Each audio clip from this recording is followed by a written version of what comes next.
오늘 저는 고린도전서 11장 23절에서 29절까지 말씀을 중심으로 왜 예수님이 이 땅에 오셨는가는 제목으로 말씀 나누겠습니다. 같이 제목을 읽어보실까요? 시작. 왜 예수님이 이 땅에 오셨는가.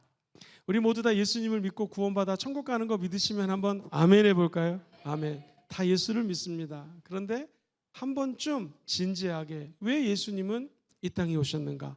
하나님이시라고 하는 그분이 이 땅에 오셔서 무엇을 위해 죽으셨는가 한번 생각해 볼 필요가 있습니다. 제가 한번 어느 감리교회 가서 주일 예배 설교를 한 적이 있었는데요. 그 날이 성찬하는 날이었습니다. 그래서 목사님, 우리 교회는 이 교회는 성찬을 1년에 몇 번 합니까? 했더니 1년에 한 번 그때 하는 날 제가 가서 말씀을 전한 거였습니다. 그래서 그 교회는 1년에 한 번 성찬식을 하고요. 어떤 교회는 6개월에 한 번, 우리 순복음 금정교회는 매달 첫 번째 주 주일날 성찬식을 거행합니다. 그리고 그 성찬과 함께 자기의 기도 제목을 중보 노트에 적을 수 있도록 다 기입해서 헌금 봉투를 담아 드리지요. 도대체 이렇게 매달 하고 있는 성찬의 의미는 무엇이고요? 예수님의 이 땅에 오신 것과 어떤 상관이 있는지 말씀을 통하여 은혜 나누길 원합니다. 도대체 예수님은 왜 이 땅에 오셨고 십자가에서 죽고 부활하신 성찬의 의미는 무엇입니까? 그분의 찢긴 몸을 떡으로 먹고 그분의 흘리신 피를 상징하는 포도주를 마시는 성찬은 우리 예수님이 이 땅에 왜 오셨는지를 잘 말씀해 주십니다. 첫 번째, 예수님은 자신을 내어주셨습니다. 시작. 예수님은 자신을 내어주셨습니다.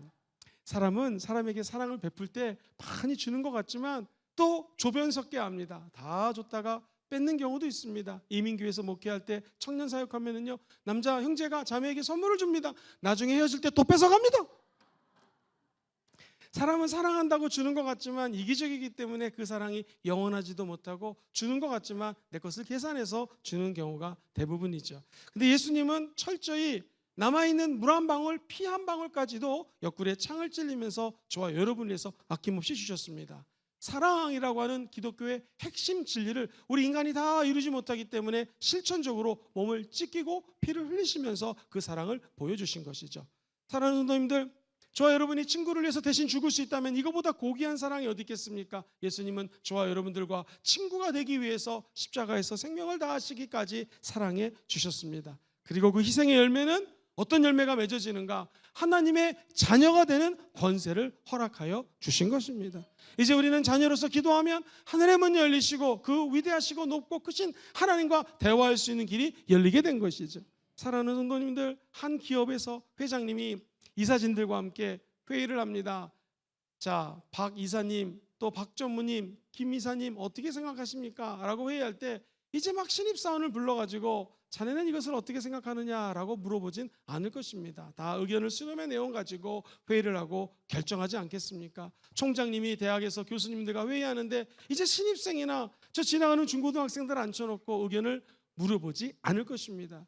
사랑하는 성도님들, 우리가 하나님의 자녀가 되었다는 것은 무엇입니까? 죄와 허물로 죽을 수밖에 없는 우리들을 하나님이 삼아주셔서 이제 하나님의 통치의 은혜 가운데로 들어가게 하시고 천상회가 열리는 그때 하나님이 우리의 얘기를 듣기를 원하십니다. 지금 전쟁이 일어났는데 너는 어떻게 하기를 원하느냐? 주님은 저와 여러분들의 이야기를 들으십니다. 대화를 들으십니다. 기도를 들으십니다. 이유는 한 가지, 예수님이 십자가에서 죽고 부활하셔서 그 예수를 믿는 자들마다 하나님의 자녀가 되는 권세를 허락하였다는 것이죠. 사랑하는 성도님들, 호세아라고 하는 선지자에게 하나님 말씀하십니다. 내가 고멜을 사랑하니 이 몸을 팔고 먹는 이 여자를 네가 데려다가 아내로 삼아라. 그는 순종해서 아내로 삼았지만 그 고멜이라고 하는 여인은 은혜를 저버리고 도망가서 다시 허랑방탕한 삶을 삽니다. 그때 주님은 또 나타나서 말씀하십니다. 돈을 주고 그 여인을 다시 데리고 오라. 사랑하는 성도님들, 이게 무슨 말입니까? 야훼 하나님은 이스라엘 자손을 사랑하시되 죄져도 배반해도 넘어져도 멀리 도망가도 다시 안아주시는 분이 하나님이시라는 것입니다. 그분의 사랑은 끝이 없다라는 것입니다. 예전에 미국에서 엄청나게 많이 팔린 책이 있습니다. Future Self라고 하는 책이 수십만 부가 팔렸다고 해서 저도 얼른 오더를 해가지고 읽어봤습니다. 읽으면서 그런 생각이 들었습니다. 책 내용인즉 우리는 흔히 과거에 이렇게 살았기 때문에 그 결과가 오늘이야고 하면서 과거를 후회하면서 살지요. 근데 이 책에서 얘기하는 것은 과거가 쌓여서 오늘이 된 것이 아니라 오늘이 과거를 만든다는 것입니다. 이게 도대체 무슨 말인가? 오늘 내가 예수 믿고 은혜 받아 기독교적으로 해석을 하면은요, 십자가 안에 들어가는 자들마다 하나님의 사랑을 체험합니다. 그러면 내가 흙수저로 태어났기 때문에 이렇게 열심히 살아서 오늘이 있을 수 있었던 것이고요. 우리 집이 찢어지게 가난했다. 그러나 그 과정 속에서 예수 믿고 내가 오늘 이렇게 하나님을 믿을 수 있는 것이 은혜라는 것을 깨닫게 되기 때문에 오늘을 통해서 과거를 해석하면 살아왔던 모든 한 걸음 한 걸음들이 은혜라는 것입니다.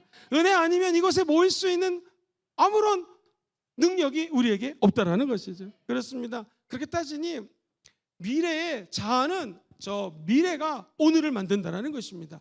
그 책을 읽으면서 이런 생각이 들었습니다. 십자가는 무엇인가? 저와 여러분이 십자가를 통하여 눈에 보이지 않는 영적인 세계를 눈을 뜨게 되면은요, 첫째는요, 하나님의 은혜 가운데 미래가 밝고 긍정적이고 좋은 일이 일어나게 될 것입니다.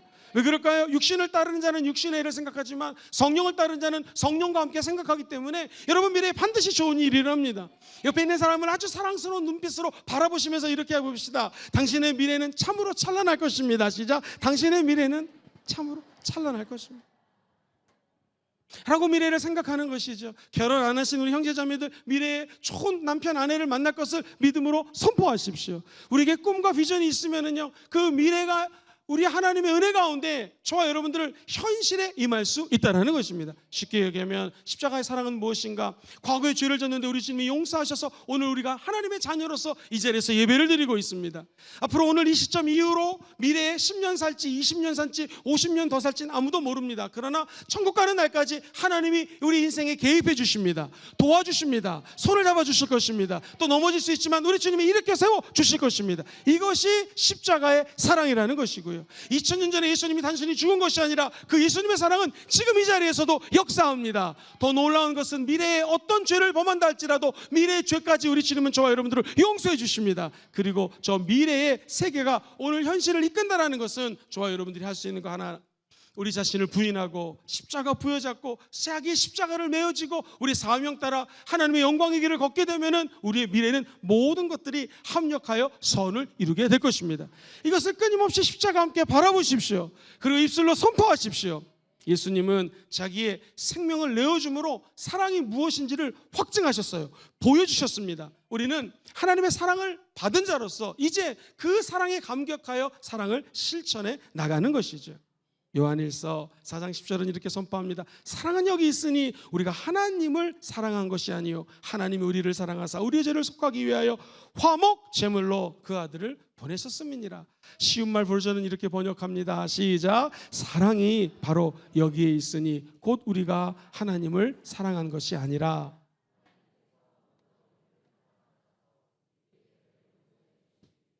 자기 아들을 화목 제물로 삼아 이 세상에 보내주신 것입니다. 죄가 있는 사람은 죄를 해소하기 위해서 어린 양을 잡습니다. 피를 흘립니다. 그것을 요제로 흔들어서 하나님과 화목하는 제물로 드립니다. 더 가난한 사람은 비둘기를 가져와서 목을 비틀어서 드릴 수 있고요, 조금 더 부자인 사람은 율법에 따라 소를 잡아서 소의 미간을 찔러 죽이고 그 피로 제사를 드려서 하나님께 제물로 화해를 합니다. 이것이 화목 제사입니다. 그런데 우리 하나님은 하나밖에 없는 독생성자 예수님을 이 땅에 보내주셔서 그분이 십자가에서 못 박혀 죽기까지, 그리고 남아있는 피 한 방울, 물 한 방울을 흘리기까지 저와 여러분들을 사랑하셔서 하나님의 사랑을 확증한 사건이 바로 십자가 위에서 죽으신 예수 그리스도라는 것입니다. 그분은 채찍에 맞음으로 저와 여러분들이 나음을 입을 수 있도록 치유의 길을 열어줬습니다. 십자가에 죽으신 예수님은 이 땅에서 기도하는 것이 응답을 받든 안 받든 할 것 없이 가장 중요한 것, 영원한 생명으로 인도해 주신다는 것이, 믿는 자들마다 이러한 표적이 따르니 예수 믿는 자에게는 어떠한 독을 마신다 할지라도 마귀의 방해 속에서도 해를 입지 않는 은혜가 임하게 된다는 것입니다. 모세가 출애굽을 해가지고 광야 땅에 도착했습니다. 사람들이 먹을 게 없다고 불평합니다. 한 번은 드디어 물이 나타났습니다. 그런데 그 물을 마셔보니 쓴물이었습니다. 사람들은 불평합니다. 백성들은 저 애굽에 있을 때는 마실 물이 있었는데 광야로 오니까 물이 없다고 불평하기 시작합니다. 성경은 그러나 모세는 하나님께 기도하였더라. 저와 여러분 인생길을 걷다가 주변에 불평불만하는 사람들을 만나게 될 것입니다. 그들의 불평 앞에 저와 여러분들이 할 수 있는 것은 기도하는 것입니다. 그러면 왕의 통치하는 행위에 저와 여러분들이 참여할 수가 있습니다. 왕권의 문이 열리면 하늘의 문이 열리기 때문에 이 땅에 기적이 일어나는 것입니다. 모세야, 나무 가지를 던져봐라. 그 나무 가지를 던지는 순간에 쓴물이 변하여 단물이 되었습니다. 우리 인생에도 쓴물이 있습니다. 어떻게 변할 수 있겠습니까? 예수 그리스도의 십자가를 우리 인생의 쓴물에 던지면 단물로 변화되게 될 것입니다. 그 나무 막대기는 십자가를 상징하는 것이죠. 우리 인생에 가득 찬 쓴물들, 고뇌들, 아픔들, 남이 모르는 상처들, 심지어 남편과 아내도 들어줄 수 없는 나만의 문제들, 우리가 어떻게 해결할 수 있겠습니까? 인생의 쓴물 앞에 나무 십자가를 던지게 되면 쓴물이 변하여 단물이 되게 될 것입니다. 그리고 다음에 출애굽기 15장에 나오는 말이 야훼 라파 하나님, 치유의 하나님이 나옵니다. 주님은 채찍에 맞음으로 저와 여러분들을 치료해 주셨습니다. 사랑하는 성도님들, 이제 얼마 지나지 않았는데 물이 없습니다. 또 목이 마르기 시작합니다. 그때 사람들은 불평합니다. 그러나 하나님의 사람 모세는 기도합니다. 그때 출애굽기 17장 6절에 보니 이 지팡이를 가지고 반석을 때립니다. 그러자 반석에서 생수가 흘러나오기 시작합니다.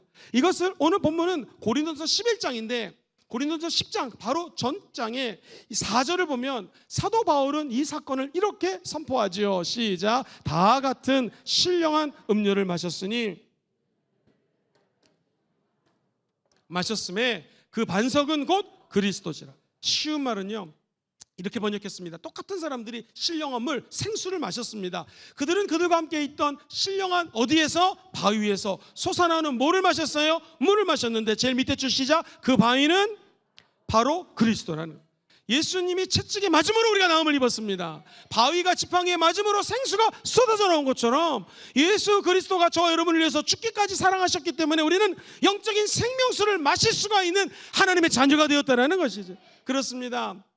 예수님은 채찍으로 몸을, 그 아픈 상처들을 간직하시면서 바위가 되셨고, 그 바위가 생수를 터뜨리는 기적으로 연결됐다면 오늘 저와 여러분들이 이곳에 모여서 예배드리는 이유는 하나입니다. 십자가에서 죽기까지 철저히 바위가 되셔서 그 아픔과 상처를 짊어졌던 예수님께 감사하고 찬양하기 위해서 이 자리에 모여 있는 줄 믿습니다. 그러면 우리도 예수님을 닮아가는 하늘의 사람들로 될 것입니다. 사람들이 지나갑니다. 어떤 사람이 강도를 만나 정말 죽기 일보 직전까지 맞았습니다. 레위인이 지나갑니다. 보고 샥 갑니다. 하나님의 사람 제사장이 지나갑니다. 보고 샥 지나갑니다. 이게 웬일입니까? 이방인이라고 얘기했던 그 주변 인근 국가에 사마리아 사람들이 지나갑니다. 그를 보고 첫째 기름을 붓습니다. 두 번째 포도주를 나눠주기 시작합니다. 세 번째 상소를 감해줍니다. 네 번째 자기 짐승에, 자기도 타고 이 길을 걸어가야 되는데 자기 짐승, 오늘날로 치면 자기 승용차에 환자를 태웁니다. 그리고 주막, 병원 같은 데 입원을 시킵니다. 2데나리온, 내가 20-30만 원을 드릴 테니 이 사람을 좀 치료해 주세요. 제가 사업 때문에 멀리 갔다가 다시 올 때에 만약 치료비가 200만 원이 들었다면 나머지 180만 원을 드리겠습니다 하면서 끝까지 책임져 주는 이웃이 있습니다. 우리 예수님이 이 세 사람 중에 누가 이웃이냐 했을 때 공부를 많이 한 율법학자가 사마리아 사람입니다. 우리 주님이 하신 말씀 기억합니까? 너도 가서 이와 같이 하라는 것입니다. 우리가 십자가의 사랑을 체험했다면 그가 찔리면 우리의 허물 때문입니다. 채찍에 맞음으로 저와 여러분들이 나음을 입었습니다. 이제는 하나님이 가장 기뻐하시는 것이 무엇일까? 성경은 로마서 12장 1절에 너희는 너희의 몸을 하나님이 가장 기뻐하시는, 같이 해볼까요? 거룩한 산 제물로 드리라. 시작. 거룩한 산 제물로 드리라는 것. 우리의 삶을 예수님처럼 하나님의 사랑 가운데 삶으로 드릴 때 주님은 우리의 삶을 받아주실 줄 믿습니다. 목사님, 이걸 어떻게 실천할 수 있을까요? 사랑하는 성도님들, 가족하고 대화할 때 이기려고 하지 마시고 한번 줘보십시오. 그리고 말 다툼 대신에 그를 위해서 기도하는 것, 이것이 사랑 실천입니다. 사랑하는 성도님들, 허드렛 일을 한번 공동체에서 감당해 보십시오. 집에 들어갔는데 집안이 어지러우면 아이고 우리 엄마는 집안 청소도 안 하고 뭐 하는 거야가 아니라 여러분이 쓰레기를 한번 주워 보십시오. 그리고 사랑하는 우리 남편분들, 집에서 설거지 가끔 도와주시는 분들 손 들어 보십시오. 아이 많으시네요. 안 도와주시는 분들은 손 들어 보십시오. 집에 가면은 한번 설거지, 이 안에 내 와이프 이거 설거지도 안 한다고 하지 마시고 한번 설거지도 해보시고 청소도 도와주시고, 그때 하나님의 사랑이 그 가정에 넘쳐나게 된다는 것입니다. 누군가가 너무나 외로워서 대화 상대를 찾고 있는 사람이 있습니다. 우리가 그들을 만나서 이야기를 들어주고 이야기하는 거, 이것이 바로 사랑 실천입니다. 하나님의 아들 예수가 죽기까지 사랑했다면 나도 그 사랑을 닮아갈 때에, 목사님 너무 바빠서 외로운 사람이 주변에 있는 거 알지만 만나기도 힘들고 전화하기도 어렵습니다. 그러면 SNS로 문자를 보내는 것입니다. 하나님이 당신과 함께 하십니다. 기도하고 있습니다. 이런 삶에 자잘한 것들이 모이다 보면 저와 여러분들이 결국 예수님을 닮아가게 될 줄 믿습니다. 목사님 너무나 바빠서 이것도 어렵습니다. 그렇다면 하루에 한 끼 금식한다고 절대로 죽지 않습니다. 아침 금식 또는 점심 금식, 저녁 금식을 통해서 주변 편을 위해서 중보기도 하십시오. 말씀드렸던 것처럼 기도하면 하늘의 통치에 참여하는 자가 되어서 하나님이 그를 응답해 주실 것입니다. 중보 기도를 한번 실천해 보십시오. 오늘 하반기 감사 노트를 다 무료로 나눠드렸습니다. 그거 무료라고 해서 그냥 가져가는 거 아닙니다. 거기에는 여러분의 감사와 중보 기도가 아로새겨질 때 그 기도는 반드시 하늘 문을 열고 하늘에 상달되게 될 것이고요. 먼 훗날 저와 여러분이 언젠간 천국 가겠죠. 그때 남아있는 것이 무엇입니까? 우리의 감사 노트가 자손만대로 전해져서 우리 어머니 아버지가 이 눈물의 시기를 극복할 수 있었던 것은 신앙이요, 중보기도요, 감사였구나 하는 가르침이 우리 자손만대로 이어지게 되기를 주의 이름으로 축원드립니다.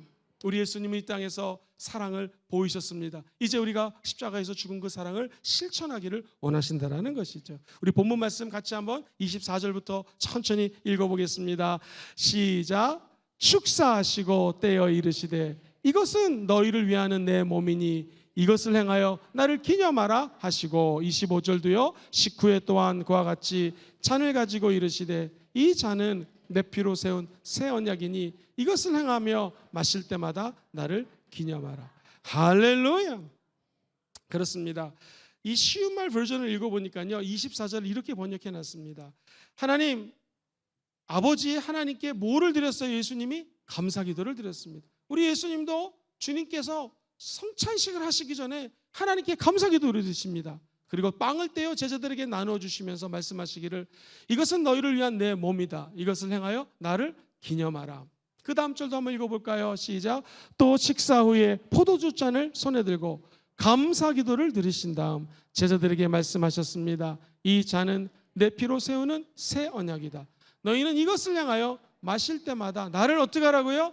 기념하라는 것입니다. 우리 주님이 감사기도 하셨다면 저와 여러분들도 감사노트 속에 하나님을 향한 감사가 늘 영롱하게 아로새겨지게 되기를 주의 이름으로 축원드립니다. 우리 예수님이 인자가 노뱀처럼 들린다는 말을 하셨습니다. 수많은 사람들이 광야에서 불뱀에 물려서 죽기 시작합니다. 질문 드리겠습니다. 그럼 지금까지 인생 40년, 광야 40년, 광야의 시간을 보낼 때 불뱀이 있었을까요? 없었을까요? 분명히 있었을 것입니다. 근데 사람은 지금까지 보호해 준 거 감사하지 않습니다. 지금 불뱀에 물리니까 불평하기 시작합니다. 그때 모세는 하나님께 기도합니다. 하늘의 문이 열리고 기도하는 자에게는 새로운 역사가 나타납니다. 그래서 성경은 너는 아무것도 염려하지 말고 오직 너의 아뢰 것을 감사함으로 하나님께 기도하라는 것입니다. 그럼 하나님의 놀라운 평강이 예수 그리스도의 생명 안에서 넘쳐난다고 약속해 주신 것이죠. 그가 기도하자 하나님께서 높은 장대 위에다가 놋뱀을 매달라고 말씀하십니다. 그 놋뱀이 누구든지 바라보는 자들마다, 놋뱀을 바라보는 자들마다 나음을 입었습니다. 예수님은 요한복음에서 친히 놋뱀에 대해서 십자가에 달릴 때 저와 여러분들이 예수 그리스도를 믿음으로 바라보면 기적이 일어납니다.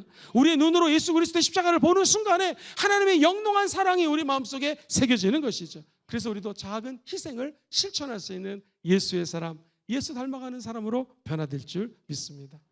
두 번째입니다. 예수님은 피로 새 언약을 맺으셨습니다. 시작. 예수님은 피로 새 언약을 맺으셨습니다. 성찬을 할 때마다 기억해야 될 것은 우리 주님께서 새 언약을 맺었다고 약속합니다. 예수의 피로 새 언약에 들어갔다는 것은 무슨 의미일까요? 누가복음에 보면 22장 20절에 원래 누가는 의사 선생님이었죠. 그가 이렇게 기록을 하고 있습니다. 저녁 먹은 후에 잔도 그와 같이 하여 이르시되 이 잔은 내 피로 세우는 무슨 언약? 새 언약이니 곧 너희를 위하여 붓는 것이라. 쉬운 말은 이렇게 번역되어 있습니다. 같이 읽어보죠. 시작. 유월절 식사가 끝나자 예수께서 제자들에게 말씀하셨다. 이 잔은 내가 너희를 위하여 흘리는 바 내 피로 세우는 새 언약이네. 할렐루야. 우리 주님이 또 잔을 드시고 하늘 향하여 감사기도 합니다. 사랑하는 성도님들, 새 언약은 감사할 때 우리 마음속에 부어지는 것입니다. 지금 아무리 어려운 일이 있어도 감사하는 곳에는 새 언약이 맺어지게 되는 것이죠. 그 언약이 무엇이겠습니까? 그 언약은 로마서 8장 34절 이하에 예수 그리스도는 죽으실 뿐만 아니라 다시 살아나셨습니다. 그리고 하나님 보좌 우편에 앉아 계십니다. 지금 저와 여러분을 위해서 그 하늘 보좌에서 우리 예수님이 기도해 주십니다. 이것을 우리는 중보기도라고 얘기를 해요. 또는 도고기도라고 얘기를 합니다. 인간의 중보기도는 너무나 제한적입니다. 부족합니다. 그러나 예수님은 완벽한 중보자가 되셔서 저와 여러분들의 필요를 아시고 채워주신다는 것입니다. 그것을 디모데전서는 2장 5절에 이렇게 기록을 해요. 천천히 큰 소리로 읽어봅시다. 시작. 하나님은 한 분이시요 또 하나님과 사람 사이에 중보자도 한 분이시니 곧 사람이신 그리스도 예수라. 할렐루야. 우리와 하나님 사이의 중보자는 한 분이신데 사람이신 예수 그리스도라는, 이 말씀은 뭐냐면 예수님이 사람밖에 안 돼요 라는 것이 아니라 우리 예수님은 완전한 하나님으로 오셨습니다. 그리고 완전한 인간이 되어서 제가 겪는 고통, 성도님들이 겪는 아픔들, 눈물들, 상처들을 우리 주님은 다 알고 계십니다. 안 겪은 고난이 없습니다. 그래서 진짜 친구 되시는 예수께 아뢰면 주님께서 그것을 들으시고 하나님께 중보기도 해주신다는 것이고, 완전한 중보자라는 것은 하늘의 응답을 가지고 우리 인간에게 오시는 분이 예수 그리스도라는 것입니다. 새 언약은 이제 여러분이 외로워할 필요가 없습니다. 여러분을 고아처럼 내버려두지 아니하고 성령이 예수의 영으로 우리에게 임하셔서 언제나 선한 우리를 예수를 닮아가게 하실 뿐만 아니라 여러분 마음속에 있는 어렵고 눈물의 이야기들을 성령님이 들어주신다는 것입니다. 고린도 전서 후서를 줬던 사도 바울은 이 사실을 너무나 잘 알았기 때문에 기가 막히게 3장 3절에 이렇게 선포합니다. 같이 읽어봐요. 시작. 너희는 우리로 말미암아 나타난 그리스도의 편지니 이는 먹으로 쓴 것이 아니요 오직 살아계신 하나님의 영으로 쓴 것이며 또 돌판에 쓴 것이 아니요 오직 육의 마음판에 썼다는. 저와 여러분들이 이 언약을 기억하고 사랑의 편지가 되어서 성령님이 친히 그 사랑을 먹으로 기록한 것이 아니라 우리 마음밭에 아로새겼다라는 것입니다. 누가? 하나님의 영, 성령님이 신학적으로 얘기를 하면 이것을 인치심이라고 그래요. 실링이라고 영어 성경은 번역되어 있습니다. 도장을 꽝 찍혀주셔서 이제 저와 여러분들은 고아가 아니라 하나님의 자녀가 되었다는 것이고, 도장을 꽝 찍어주셔서 더 이상 세상과 마귀 아래 있는 자들이 아니라 구원받은 자로서 하나님의 보호하심에 있다라고 도장을 꽝 찍어주셨습니다. 계약서를 쓸 때 인감을 가져오고 도장을 찍으면 이제 만약 집을 사게 되면 이 집은 우리 거가 되는 거고, 집을 팔면 상대방에 넘어가게 되는 거 아니겠습니까? 그것처럼 성령님은 도장을 꽝 찍어주셔서 더 이상 사탄의 것이 아니라 하나님의 자녀로 인쳐주셨다고 약속해 주시는 것입니다. 이것이 성령님이 우리에게 보여주신 새로운 언약입니다. 그러므로 우리는 더 이상 마귀 아래 있지 아니하고 하나님의 사랑 안에, 영광 안에 거하는 줄 믿습니다. 사랑하는 자여, 네가 많이 아프구나. 내 아들 예수 그리스도가 십자가에서 죽기까지 너를 사랑했고 그가 채찍에 맞음으로 네가 나음을 입었도다 하면서 하나님의 새로운 언약은 우리 안에 있는 모든 상처를 치료해 주십니다. 육신도 고쳐주십니다. 더 감사한 것은 우리같이 연약하고 믿음 흔들리는 자에게 성령을 보내주셔서 흔들릴 때마다, 넘어질 때마다 성령의 손을 잡고 끝까지 믿음의 경주를 달려가게 하실 것입니다. 이것이 바로 하나님의 은혜입니다. 우리는 이제 성령님과 한 걸음 한 걸음 동행하는 언약 백성이 되었습니다. 우리는 그분 안에서 하나님의 약속을 믿고 걸어가는 존재입니다. 다시 말하면 이 언약은 오늘 이 순간에도 하나님과 언약을 맺은 존재로 살아갈 수 있도록 성령님이 역사한다라는 것이죠.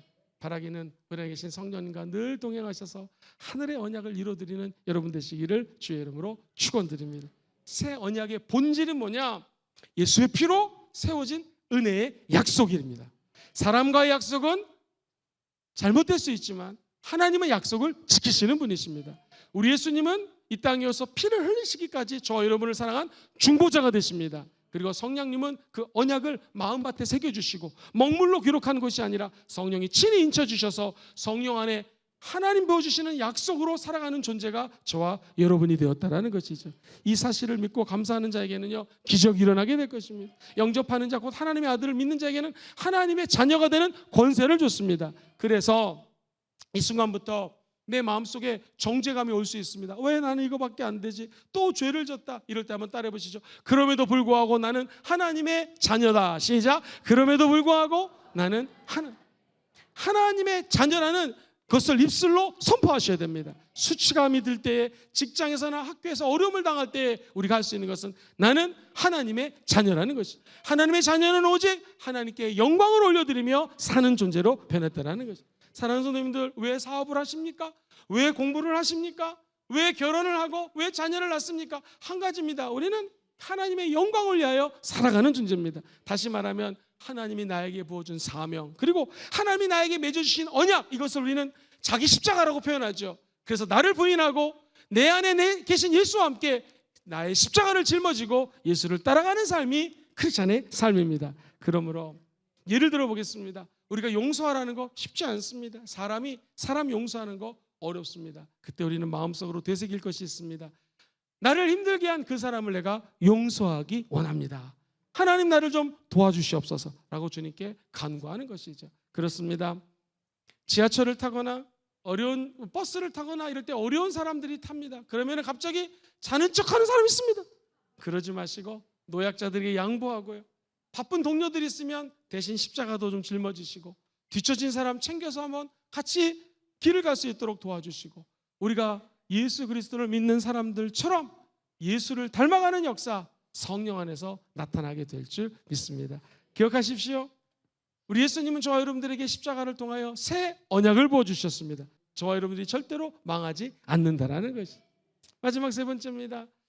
우리 예수님이 몸 찢겨 피 흘려 사랑하시는 것은 어떤 의미를 가지고 있을까요? 시작. 예수님은 선교적 삶을 살게 하십니다. 예수님의 죽으심은 삶으로 증명해내야 됩니다. 사도 바울이 본문 고린도전서 11장 26절에 이렇게 선포하죠. 너희가 이 떡을 먹으며 이 잔을 마실 때마다 주의 죽으심을 그가 오실 때까지 어떻게 해야 돼요? 전하라는 거예요. 성찬식은요, 아이고 떡 먹네, 포도주 마셨네, 그러고 나서는 성찬식에 참여했으니까 천국 가겠지, 이걸로 끝나는 게 아닙니다. 아이고 또 벌써 한 달이 지났네, 다음 달에는 성찬을 먹는다고 떡 먹고 포도주 좀 양 좀 많이 주지, 이런 거 아닙니다. 이 성찬식의 의미는 뭐냐면요, 이 떡을 먹고 잔을 마실 때마다 주의 죽으심을 그가 오실 때까지, 재림할 때까지 전하는 것입니다. 그래서 저와 여러분들이 성찬을 하는 의미는 선교적인 삶을 살라고 주시는 것입니다. 나는 그분의 죽으심 안에서 살아간다는 거예요. 요한복음 6장 56절, 내 살을 먹고 내 피를 마시는 자는 내 안에 가고 나도 그 안에 거하느니라. 할렐루야. 예수의 피와 살을 먹는 자는 예수 안에 거하고 예수님도 우리 안에 거한다라는 거예요. 예를 들어 보겠습니다. 이게 나무입니다. 포도나무. 이게 가지입니다. 가지는 포도나무에 붙어 있어야지만 열매를 맺을 수가 있습니다. 나는 포도나무요, 너희는 가지니 너희가 나를 떠나서는 아무것도 할 수 없다고 얘기를 합니다. 우리가 가지로서 열매 맺기 원하시면 아멘 해볼까요? 주님 안에 붙어 있어야 됩니다. 예수 안에 붙어 있는다는 것은 무엇입니까? 기도를 통하여 전원 플러그가 연결돼야지 전기가 나와서 악기를 연주할 수 있는 것처럼 저와 여러분들은 성령님과 접촉되어야 됩니다. 나무이신 예수님께 붙어 있어야 됩니다. 그때 능력을 받을 수가 있습니다. 그리고 다른 사람들을 용서할 수 있는 힘을 얻을 수가 있고요, 내 자신을 사랑할 수 있는 능력도 공급받게 된다는 것이죠. 도대체 이 능력 어떻게 받을 수 있을까요? 기도로 붙어 있을 수가 있습니다. 기도하면 하나님께 접붙임을 당하여 하나님으로부터 오는 능력을 공급받을 수 있고요, 용서를 체험할 수 있고요, 나에 대한 정체성을 새롭게 할 수 있는 능력이, 나무가지는 나무에 붙어 있을 때, 언제? 기도할 때 하늘문을 열고 우리의 삶이 선교적인 삶을 살아갈 수 있는 에너지를 부여받는다는 것입니다. 복음의 통로로 살아갈 수 있는 길은 예수님께 붙어 있는 것이죠. 저는 시냇가에 심기운 나무처럼 물을 끌어올려서 시절을 쫓아 열매 맺는 사람으로 변화되게 될 것입니다. 누구에게? 예수님께 끝까지 붙어있는 자에게. 나무 두 개가 있습니다. 하나는 시냇가에 심겨졌습니다. 시냇가에서 생수를 빨아올리니 열매를 맺겠죠, 시절을 쫓아서. 그러나 이 나무를 사막에 심어보겠습니다. 사막에 가면 물이 없습니다. 그러니 이 나무는 열매를 맺을 수가 없습니다. 저와 여러분들은 반석이신 예수님께 붙어 있어야 되고요, 반석이 갈라지는 순간 생수가 나온 것처럼 예수께 붙어 있는 자에게는 생명수를 공급받게 될 것입니다. 그리고 사랑, 희락, 화평, 오래 참음, 자비, 양선, 충성, 온유, 절제 같은 열매를 맺을지어다. 누구에게? 예수님께 붙어 있는 자에게. 옆 사람을 축복하겠습니다. 이리 보고 저리 보아도 예수님께 꼭 붙어 있게 생기셨습니다. 시작. 이리 보고 저리 보아도 예수님께 꼭 붙어 있게 생기셨습니다. 누구에게 붙어 있으라고요? 1번 회장님, 2번 과장님, 3번 예수님. 정답? 예수님이십니다. 끝까지 예수님께 붙어 있으셔서 하늘의 영광을 체험하시고 선교적 삶을 살아가기를 주의 이름으로 축복합니다. 성찬식은 자 의식합니다 이게 아닙니다. 복음적인 삶을 살 수 있도록 고백하는 것입니다. 성령님은 복음을 증거할 수 있도록 성령을 부어주시고요, 은혜를 부어주시고 능력을 부어주십니다. 누구에게? 예수님께 붙어있는 자에게. 그럼 자동적으로 선교적 삶을 살아갈 수가 있습니다. 아마 출근 시간이 다 다를 거예요. 우리 집사님 중에 한 분은 이 근처에서 해운대로 출근할 때 40분 정도 걸리는데 방언으로 기도하는 것이죠. 그러면서 아침마다 선포하는 것입니다. 오늘 하루 복음의 통로로 살겠습니다. 시작. 오늘 하루 복음의 통로로 살겠습니다. 이렇게 아침에 기도하시면서 출근해 보십시오. 그리고 점심시간에 1분이라도 좋습니다. 2분이라도 좋습니다. 5분이라도 좋습니다.